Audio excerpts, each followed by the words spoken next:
guess I sort of have the blues, but a kind of Edgar Allan Poe blues, I think, maybe. And the cure is this, all the way from New Zealand. So if I seem to be slurring my S's, it's their fault. It's their fault for growing such good grapes. And I need something, because I get depressed when I look and see things like running through this frame set here and looking at all these reminders of how my copyright has been broken, like, which started around February, I guess, when I started rewriting old talk shows again, talk show dialogues.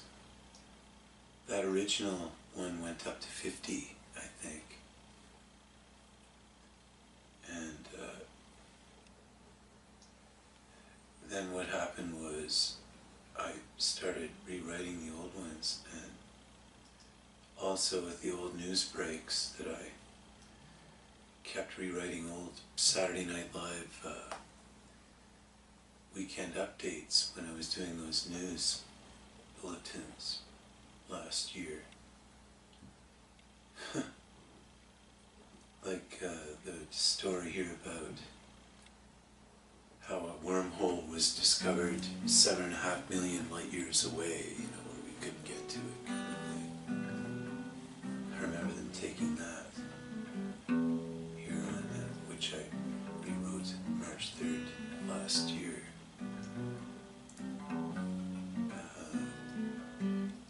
This frame set is great because it passes through the different logs. Like here we're starting out in story blog, and we go to We're All Dying for the news break, March 3rd. The story blog was March 2nd, finishing off that long poem, The Host. Then moving into, and The Host was taken, wasn't it, by NBC? That poem was used. I don't know if they used the whole thing or what, but then I move on here into more new Don't Steal show episodes that are about that war, the atheist war, which was totally my own invention, I thought. And the idea was, I was just thinking because of the Koreans or the communists, North Koreans, the communists, how they don't believe in God or whatever, the government discourages religion or discourages belief in God or whatever. And I was just joking around, I wasn't serious. Both times I did that, I was not serious. But they did take it anyway, I believe. They took it, this whole concept of me inventing this war, the atheist war, where we're the, we're the God's army or whatever that's facing the atheist army. I just dreamt it all up, and then the commercials were just meant to be just kind of joking around. Like Target for Today was a parody of Target for Tonight, the old World War II propaganda series that the British used for their bombing campaign over Germany in like 42, 43. And just kind of playing with that, and except it was now we were bombing the atheists, you know. And it was all just supposed to be a joke, really, just kind of humor, but it must have been popular for them to steal it like they did. Can't remember which show it was. I think it was Saturday Night Live. It might have been Mad TV too, I don't know. That stole those ones. Definitely, I remember it was Saturday Night Live that stole the propaganda one. Was it Hate Camp? This one here about the Nazi, the Hitler Youth kind of, where I think it was Saturday Night Live that took that one. And also took Underground Wonderland, which starts with the story about Peter Cotton Candy, the rabbit, the magical rabbit who jumps into the hole and the child follows. That was stolen by Saturday Night Live, was it not? I thought it was. And then, let's see here, Underground Wonderland. Finally, I finished with Redemption, as, you know, using that song as actually as part of the script, where I mentioned about the imagery for a joke about the imagery, which of course is a hanging crucifix, which would be offensive probably to atheists. But again, the propaganda commercial, Cinder Blocks of Redemption, was stolen by a TV show. Was it Saturday Night Live? I can't remember. Such a long time ago. But I didn't, when I was rewriting it, I was just rewriting it around this idea of an atheist war that I had just invented myself. And it wasn't until after I'd rewritten it, like with my music, that I recalled not just writing it in the past, but people taking it. And I remember especially the scene of the atheist fleeing from the church when the priest holds up the cross in the Catholic Church. And I remember being angry when I saw it.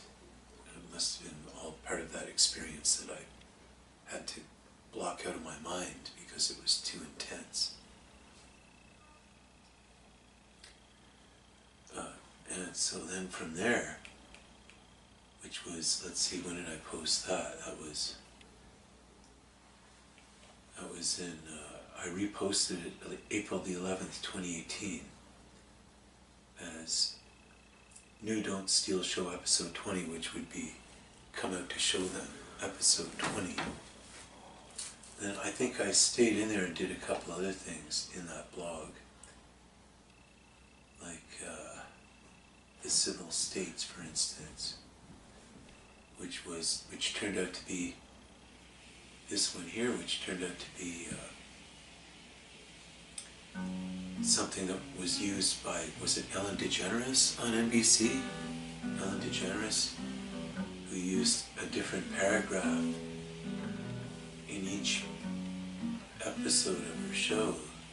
As I posted it, I just kept adding and adding to it, a paragraph at a time, till it got to be like, here it is now, 50 paragraphs long. Not that many, but a lot of paragraphs.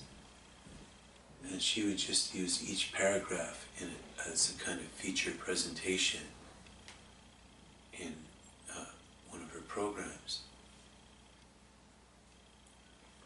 As I developed this blog the first time, for instance, this paragraph here about how the word Yankee may originate from the Dutch Yankee. You've heard of the Yankee brothers, Yankee Anderson and Yankee Vanderplug, driving downhill out of control on their bicycles and so forth.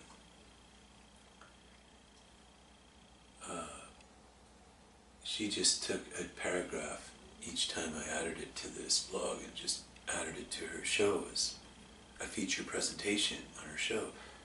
Did she also use the Canadian history series? Because I recall catching that on TV in the daytime, one of those Canadian history series that I did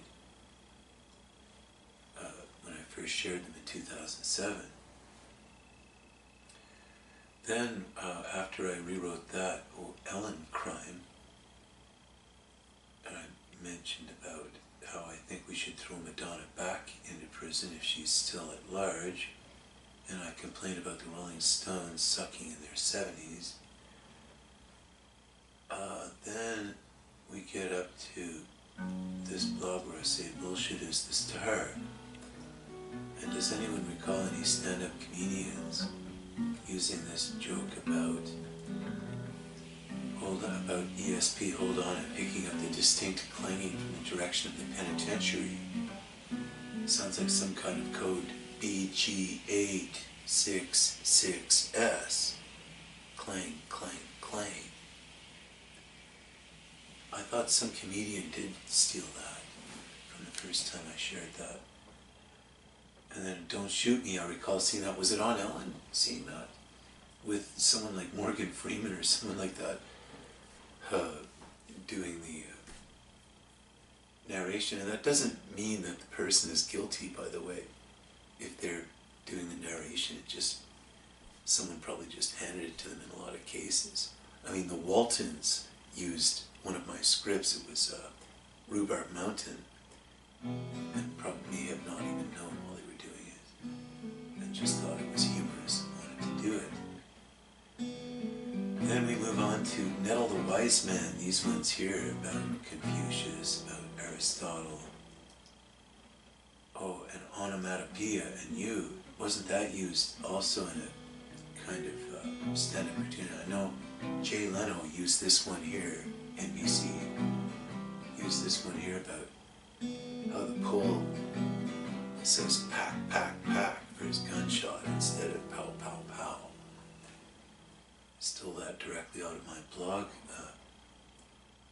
Here's the repost of it, May 7 last year.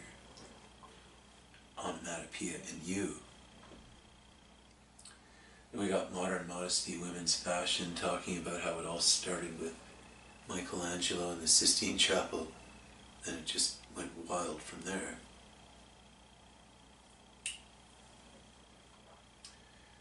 Confucius is a very funny Nettle the Wise Man, I think, and it's because the village goody-men are actually true figures in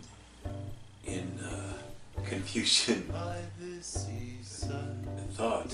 Like, they actually exist as these figures, these characters that he didn't like, these kind of show business kind of characters that he didn't trust, that were kind of deceptive. He didn't like that. And that's why I chose to have this band being the Village Goody-Men, and I just kind of thought, what kind of song music would they play? And I was thinking of Mary Ann, you know, the island music. Sounds like one of those kind of bands. And I believe that was stolen, wasn't it, by Saturday Night Live, NBC? Girl Logic, that was stolen by Ellen, I think, wasn't it? Girl Logic, where the girls have highly developed verbal skills, and so they're able to, if they block their ears, they can see subtitles, just playing with the idea that they have superior language skills. And then the man comes in and misspells or mispronounces the word, and it comes out misspelled in their subtitles. And I think, yeah, I did. That is a repeat blog too, that one. Girl Logic, which was by Ellen, NBC. Other ones that were taken by NBC would be like, like the guy Jimmy Kimmel. Jimmy Kimmel, he took Fred's Friendly Fraulein's, this one here. And that's from a while ago now. That's from way back November 7, 2012. The card parties, Fred's Friendly Fraulein's. That was one of the big first batch that I rewrote that got me going to talk to lawyers about NBC back in 2013, early 2013. It was from this November 7, 2012, Fred's Friendly Fraulein's.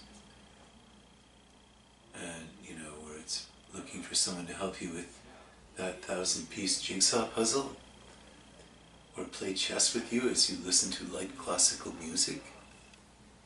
Because I was thinking of Banachek, his friend Philip, always had these classy blonde European women that were with him when he was doing stuff like playing chess or something. Or perhaps you need someone to groom your Saint Bernard. And then at the end, where the guy gets the wrong number. Origami? No, I'm afraid you have the wrong number. You want Greg's Gregarious Geishas. Now, the Amnesia Machine, I'm proud of as a very long sketch and a very good, funny, long sketch. And I don't know why I stayed up all night to write this sketch. I was just inspired. And when I was writing the Amnesia Machine, which I reposted, I originally shared in 2007. Saturday Night Live took it, I think, from May 21st, 2018. And it's a long one. It goes on for 9 pages or something. So the sketch would go on for 10 minutes, at least, I would think. I thought I saw him on a billboard here in Vancouver recently. Hazy Banks here from my sketch, The Amnesia Machine, where about the fella who is watching TV and it talks him into calling up to enlist in a night class so he can go meet chicks, and just how it's all just a total disaster from the very beginning, and it just becomes more and more of a disaster. Just the worst possible disaster that you can imagine each time with each woman. And then at the end, the TV tricking him into going back and re-enlisting again into the same class, registering again, forgetting, the Amnesia Machine. It's a good one. Reposted here May 21st last year. I'm quite sure it's stolen from Saturday Night Live. Then we had Pure Mishap, which I recall now clearly, from May 25th, 2018, Madonna went to prison here. Remember clearly from Jay Leno's from Jay Leno's Tonight Show in 2007, taking it, how they took that after I shared it, where they had they were doing kind of voodoo dancing and stuff at the network. They had a new account manager from Haiti, Then we got into how to beat a Wehrmacht general at chess, which came to me from Enemy at the Door, from a British series called Enemy at the Door, about the Channel Islands occupation. And there were 2 different series about that with different casts and everything. But this was one of the ones where it featured a chess match between a German general and a British chess champion and his wife. And I recall watching it, writing the parody out of it, which was, turning it all into a parody and then including the kind of Battle of Normandy parody and make them think it's just a feint kind of thing. And crush his king with a hammer, don't let him rise up again. This was stolen by Ellen DeGeneres, wasn't it? NBC? Ellen DeGeneres. I put it back up on the web, May 26, 2018, just spontaneously rewrote it. All these netherwork scripts, grounds for dismissal, which I could have sworn I saw on Saturday Night Live. When the Führer bummer about the Führer down in his bunker waking up from the explosions, having the dream about what was happening, having the dream that turned out to be the dream of his capture by the Russians. Stolen, wasn't it? Saturday Night Live, cheering crowd when the guy appeared with his Hitler mustache. Flushed with enthusiasm about the guy, the bathroom attendant. Wasn't that stolen by Saturday Night Live? Metal Clash values about the gladiators. I don't know if they used it or not. Maybe turned it into a cartoon. It would have made a good one.